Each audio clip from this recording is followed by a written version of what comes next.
kecerdasan keuangan yang biasanya tidak pernah diajarkan di sekolah, Bapak Ibu ya. Tapi pelajaran misalkan kecerdasan sosial ya mungkin diajarkan di sekolah. Kecerdasan seksual itu diajarkan di kelas 3, kelas 4 SD ya. Tapi kecerdasan keuangan sampai Anda S3 pun Anda tidak akan diajarkan ya. Nah, makanya hari ini saya akan mengingatkan kembali mungkin bagi Anda yang sudah pernah mendengar ini, ternyata ada loh kecerdasan keuangan ya, karena ini yang akan menentukan hidup Anda setelah Anda mungkin selesai sekolah atau mulai bekerja gitu ya. Nah, biasa kita tahu ada dua istilah yang dinamakan dengan pendapatan dan juga pengeluaran. Nah, ini secara gampangnya dulu ya.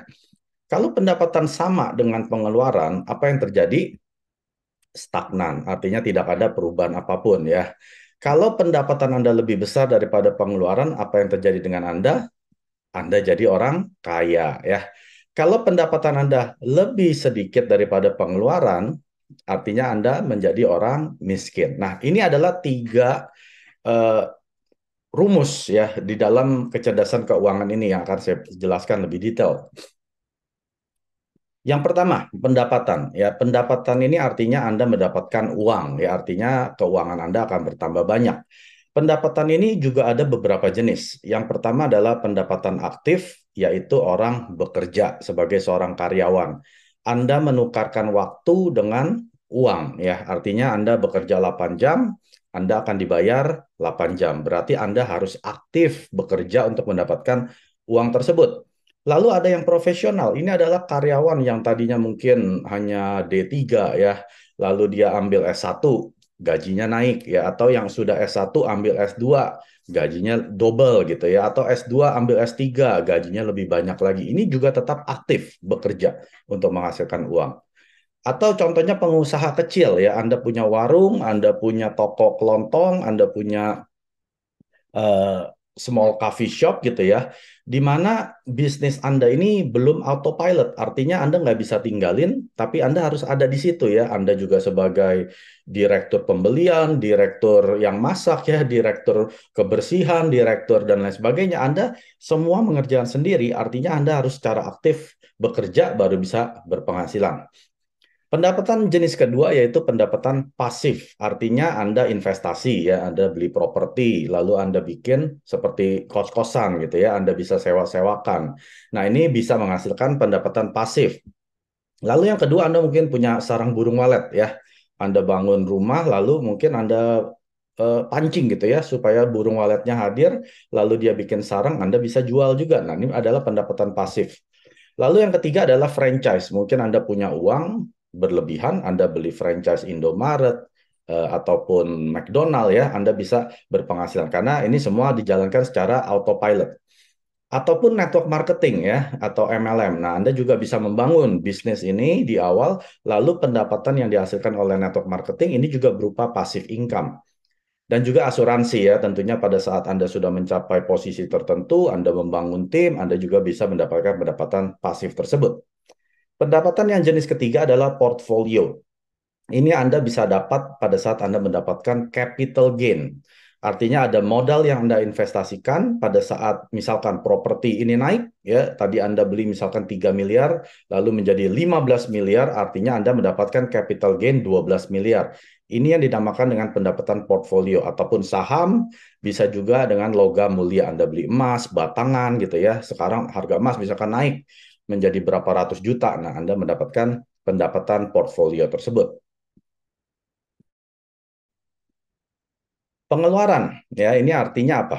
Uang keluar dari kantong Anda ya atau rekening Anda. Ada beberapa jenis pengeluaran. Yang pertama adalah pengeluaran produktif. Artinya pengeluaran ini Anda gunakan untuk menghasilkan uang. Misalkan Anda untuk investasi, untuk pendapatan pasif yang tadi saya sudah sebutkan ya. Anda berinvestasi untuk mendapatkan pendapatan portfolio, ya ini semua pengeluaran. Tapi pengeluaran ini bisa menghasilkan penghasilan untuk Anda atau pendapatan. Yang ketiga, Anda mungkin belajar ya, ikut training, ikut seminar untuk pengembangan diri Anda. Ataupun Anda bergaul dengan orang-orang kaya untuk belajar dari mereka ya. Bisa ini juga sebagai pengeluaran yang produktif. Ataupun Anda juga mau beramal atau berdonasi, ini adalah investasi nanti waktu Anda sudah meninggal, mungkin ada berkatnya di situ ya, ada rewardnya dari hasil amal atau donasi Anda. Ini adalah pengeluaran yang produktif. Yang kedua adalah pengeluaran yang konsumtif. Artinya Anda misalkan beli barang-barang branded yang bermerek hanya untuk status supaya Anda dipandang oleh teman-teman atau saudara Anda. Oh, sekarang dia sudah sukses loh gitu ya. Padahal Anda pengeluaran ini yang dinamakan dengan konsumtif ya. Ini sebenarnya Anda nggak butuh, hanya Anda beli status. Lalu pengeluaran yang ketiga adalah pengeluaran pasif. Ya, artinya Anda nggak sadar. Ternyata ada pengeluaran yang Anda nggak berasa, ternyata ini juga sebagai pasif pengeluaran Anda gitu ya. Contohnya apa? Berlangganan hal-hal yang tidak berguna ya. Sekarang sudah banyak aplikasi bisa subscribe kan. Nah, subscribe itu kan mengeluarkan uang ya. Belum tentu Anda pakai aplikasi ini setiap hari ya. Jadi langganan-langganan yang secara pasif mengeluarkan uang ini juga harus Anda perhatikan ya. Karena suka tidak suka uang Anda akan berkurang setiap bulannya kalau Anda nggak pernah cekin apa hal-hal yang Anda berlangganan yang tidak berguna. Yang kedua, Anda mungkin punya bisnis yang karyawannya tidak produktif, ya. Artinya pengeluaran yang Anda keluarkan untuk karyawan ini tidak sebanding dengan pendapatan yang Anda dapatkan, gitu ya. Anda harus membuang karyawan-karyawan tidak produktif tersebut.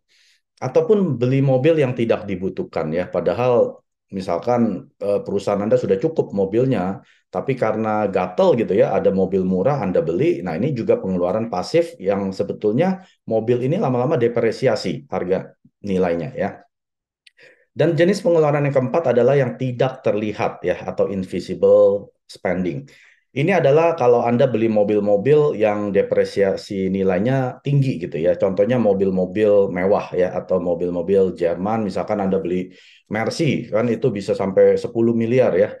Padahal nanti setelah 10 tahun harganya paling tinggal 800 juta gitu ya. Anda hilang belasan miliar. Nah, ini yang dinamakan pengeluaran tidak terlihat. Anda tidur, ya uang keluar terus. Setiap hari uang keluar. Ini adalah barang-barang yang memiliki depresiasi turunnya sangat tinggi.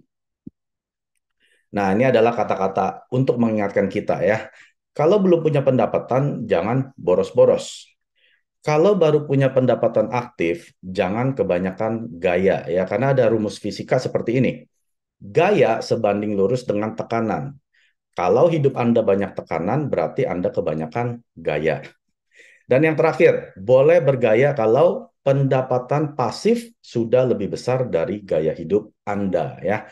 Bagaimana menciptakan pendapatan pasif melalui bisnis Atomi? Ya, Anda mungkin saat ini tidak sadar, ternyata Atomi punya ya pendapatan pasif. 구독, 좋아요 눌러주세요.